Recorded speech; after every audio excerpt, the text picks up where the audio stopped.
Waktunya kita cek fakta. Calon Presiden nomor urut 1 Anies Baswedan mengatakan ada lebih dari 3.000 perempuan dan anak-anak yang menjadi korban perdagangan manusia.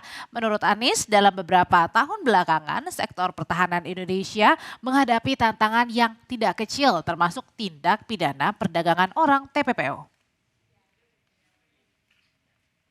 Perdagangan manusia, perdagangan anak. Bagaimana perempuan, anak-anak menjadi korban lebih dari 3.000 orang. Dan narkoba menyerbu Indonesia. 4,8 juta orang terpapar narkoba. Keluarga-keluarga kita menderita karena narkoba ini. Dan itu pedih sekali. Oke, kita lihat pernyataan dari Capres nomor urut 1 soal TPPO atau perdagangan manusia, Mas. Iya, jadi tadi Anies Baswedan menyebutkan bahwa memang perdagangan manusia ini, terutama yang korbannya anak perempuan, menjadi satu perhatian yang harusnya lebih serius lah ya. Dan Anies menyebutkan datanya korban lebih dari 3.000 orang. Oke, faktanya? Ya, faktanya sebenarnya kita tidak menemukan data yang digunakan Anies, tapi berdasarkan data Kementerian PPPA bahwa yang Simfoni itu sejak 2020 hingga 2022 ada sekitar 1.418 kasus dan 1.581 korban. Jadi sampai sekarang kita belum bisa menemukan data yang 3.000 itu dari mana ya. Jadi bisa dibilang ini fakta atau?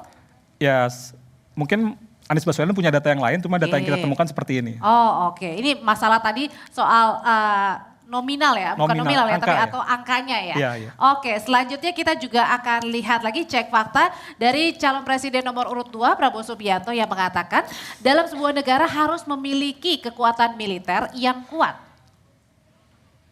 Kalau kita buka buku ilmu pengetahuan yang paling dasar, kekuatan nasional harus ada kekuatan militer. Tanpa kekuatan militer, sejarah peradaban manusia mengajarkan bahwa bangsa itu akan dilindas seperti di Gaza sekarang ini. Akan diambil kekayaannya, akan diusir dari tanah airnya. Tidak bisa tidak, kita harus kuat. Kita harus kuat. Kita harus kuat dalam kekuatan militer. Mas Bayu. Ya, ini memang menarik karena Pak Prabowo menyebutkan buku ilmu pengetahuan yang paling dasar. Meskipun kita juga tidak tahu yang disebut itu buku yang di mana yang dirujuk ya. Bahwa tanpa kekuatan militer, sejarah peradaban manusia, bangsa akan dilindas atau diambil kekayaan alamnya. Tapi ya kita lihat juga faktanya adalah. Oke, kita lihat. Memang kalau kita bicara soal kesiapsiagaan tentara, memang tidak hanya dari jumlah ya, tapi juga kemahiran dan bisa juga termasuk profesionalisme atau kualitas persenjataan. Tapi yang mungkin dilupa adalah mungkin Pak Prabowo latar belakangnya militer ya. Dia memperlihatkan bahwa yang penting dalam pertahanan militer. Tapi ada beberapa negara yang memang tidak punya militer, tapi bisa eksis karena kekuatan diplomatiknya. Contohnya misalnya kayak Andorra, dia memiliki kesepakatan diplomatik dengan Spanyol dan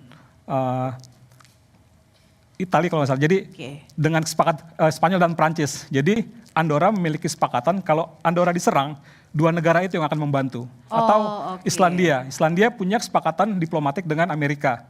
Ketika Islandia diserang, maka Amerika akan ikut membantu Islandia. Artinya bukan satu-satunya tentang kekuatan militer tadi ya? Artinya bukan satu-satunya kekuatan militer, tapi yang lebih penting juga kekuatan diplomatik ya.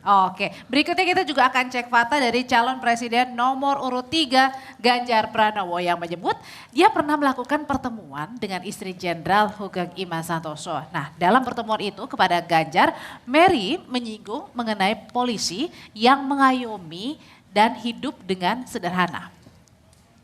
Saat saya bertemu dengan Ibu Mary Hugeng, bagaimana Ibu Mary menceritakan bahwa polisi kita mengayomi dengan kesungguhan, polisi kita hidup dengan sangat sederhana, dan mereka punya integritas yang tinggi. Apa sih yang bisa kita lihat dari pernyataan Pak Ganjar ini soal pertemuan dengan Bu Mary? Ya, ini menarik bahwa memang faktanya pertemuan itu terjadi ya, dan ada beberapa pesan yang disampaikan.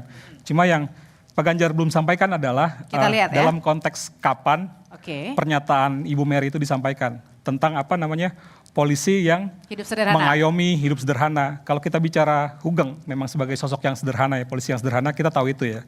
Tapi kalau kita bicara polisi mengayomi, ada beberapa kasus kekerasan polisi yang sekarang jadi sorotan. Terus juga ketika kita bicara gaya hidup, bahkan ketika kasus Verdi Sambo misalnya, ada waktu itu Brigjen Andirian disorot karena gaya hidup bajunya yang mewah gitu ya.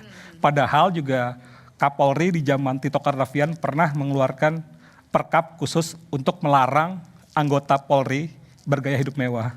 Ini juga menarik sebenarnya. Tapi mungkin yang dimaksud Pak Ganjar ini harapan agar harapan Bu Mary agar polisi kita bisa mengayomi dan hidup sederhana, ya, tidak poya-poya atau hedonisme.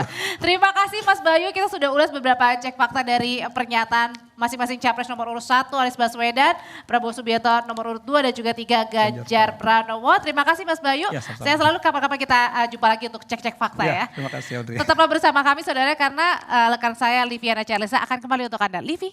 Terima kasih.